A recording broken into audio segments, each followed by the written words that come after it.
അമേരിക്കയിലേക്ക് രേഖകൾ ഒന്നുമല്ലാതെ നുഴഞ്ഞു കയറിയ ഇന്ത്യക്കാരെയും വഹിച്ചുകൊണ്ടുള്ള അമേരിക്കയുടെ സൈനിക ട്രാൻസ്പോർട്ട് വിമാനം അമൃത്സറിലേക്ക് എത്തിയത് കഴിഞ്ഞ ദിവസമാണ്. കൈയും കാലും ചങ്ങല കൊണ്ട് ബന്ധിച്ചും ബാത്റൂം പോലും ഉപയോഗിക്കാൻ സമ്മതിക്കാതെയും മനുഷ്യത്വരഹിതമായിട്ടായിരുന്നു ഇവരെ അമേരിക്ക കൊണ്ടുവന്നത്.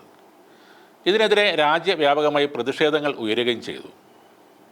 ഇതിനുശേഷം ഈ വിമാനത്തിൽ മടങ്ങി വന്നവർ അവർ പോയ രീതിയും വഴികളും മറ്റും പുറത്ത് പറയുകയുണ്ടായി. ഒരുപാട് പണം മുടക്കിയാണ് പലരും അമേരിക്കയിലേക്ക് കടക്കാൻ ശ്രമിച്ചത്. ഏറെ ദുഷ്കരമായ ഡോങ്കി റൂട്ടിലൂടെയായിരുന്നു ഇവരിൽ പലരും അവിടേക്ക് എത്തിയത്. അനധികൃതമായ വഴികളിലൂടെ ഒരു സ്ഥലത്തേക്കോ ഒരു രാജ്യത്തേക്കോ ഒരാൾ കടക്കാൻ ശ്രമിക്കുമ്പോൾ അതിനെ വിളിക്കുന്നതാണ് ഡോങ്കി റൂട്ട് എന്നത്. ലക്ഷ്യത്തിലേക്ക് എത്തുമോ എന്ന് ഉറപ്പില്ലാത്ത, ജീവൻ നഷ്ടപ്പെട്ടാലും ആരും തിരിഞ്ഞു നോക്കാനില്ലാത്ത ഡോങ്കി റൂട്ടിലൂടെയുള്ള യാത്ര അതീവ ദുഷ്കരവും ആപൽക്കരവുമാണ് എന്നതാണ് വാസ്തവം.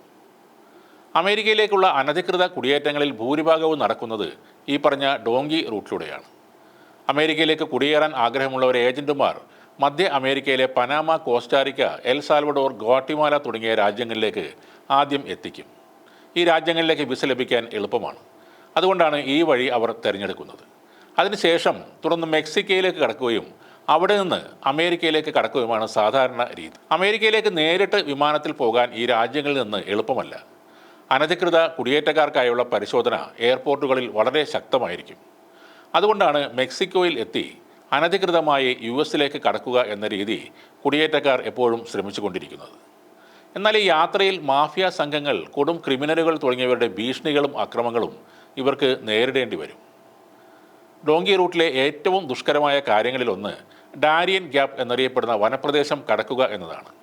97 കിലോമീറ്റർ നീളമുള്ള ഈ കൊടും കാട്ടിലൂടെയുള്ള യാത്ര ഏതൊരാളുടെയും പേടി സ്വപ്നമാണ്. പനാമയെയും കൊളംബിയയും ബന്ധിപ്പിക്കുന്ന ഈ കാനനപാത ചതുപ്പുകളും വന്യമൃഗങ്ങളും അടങ്ങുന്ന കൊടും കാട് മാത്രമുള്ളൊരു പാതയാണ്. മോശം കാലാവസ്ഥയും മോശം ഭൂപ്രകൃതിയും എല്ലാം കൊണ്ട് ആരും ഈ കൊടുങ്കാട്ടിലേക്ക് പ്രവേശിക്കുക പോലും ചെയ്യാറില്ല. എന്നാൽ അമേരിക്ക എന്ന വലിയ സ്വപ്നവുമായി നടക്കുന്ന മനുഷ്യർ വേറെ വഴിയില്ലാതെ ഈ പാത തിരഞ്ഞെടുക്കുകയാണ്. വിഷപ്പാമ്പുകൾ, കുത്തിയൊഴുകുന്ന നദികൾ, പുലിയും കരടിയും അടക്കമുള്ള വന്യമൃഗങ്ങൾ ഇവയെല്ലാം ഈ വനപാതയിലുണ്ട്. കൂടാതെ ഈ പാതയിലൂടെ പോകുന്നവരെ ലക്ഷ്യമിട്ടുകൊണ്ട് ക്രിമിനൽ സംഘങ്ങളുമുണ്ട്. ജീവൻ നഷ്ടപ്പെട്ടാൽ പോലും ആരും നിങ്ങളെ തിരിഞ്ഞു നോക്കാനുണ്ടാവില്ല.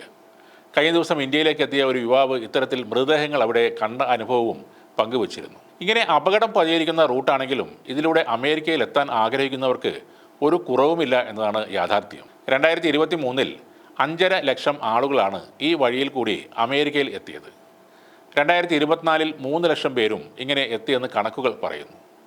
വിവിധ രാജ്യങ്ങളിലുള്ള മനുഷ്യക്കടത്ത് ഏജന്റുമാരുടെ സഹായം കൊണ്ടാണ് അവർ ഈ വഴി യാത്ര ചെയ്യുന്നത്.